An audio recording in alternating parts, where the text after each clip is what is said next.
Hi welcome to ASHAs kitchen. ఈరోజు నేను beetroot carrot rice చూపిస్తున్నానండి. ఇది చాలా సింపుల్ అండ్ ఈజీగా చేసుకునే రైస్.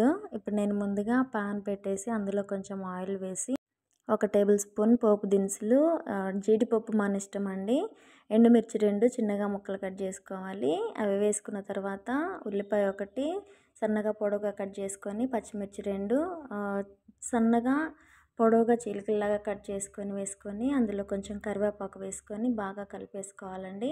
కలిపేసిన తర్వాత కొంచెం ఆనియన్స్ మగ్గిన తర్వాత అల్లం వెల్లుల్లి పేస్ట్ వేసి ఒకసారి బాగా కలిపేసుకోవాలి. ఇలా కలిపేసుకున్న తర్వాత అందులో 1 టేబుల్ స్పూన్ సాల్ట్, కొంచెం పసుపు వేసి ఒకసారి కలుపుకోవాలండి. ఉప్పు కారం అనేది మన చాయిస్, అంటే మనం కారం తింటామో దానికి తగినట్టు వేసుకోవాలి. అవి కొంచెం ఫ్రై అయిపోయిన తర్వాత ఇప్పుడు మనం క్యారెట్, బీట్రూట్ చిన్నగా ముక్కలు కట్ చేసి పెట్టేసానండి. అవి ఇందులో వేసేసుకొని బాగా కలిపేసుకోవాలి.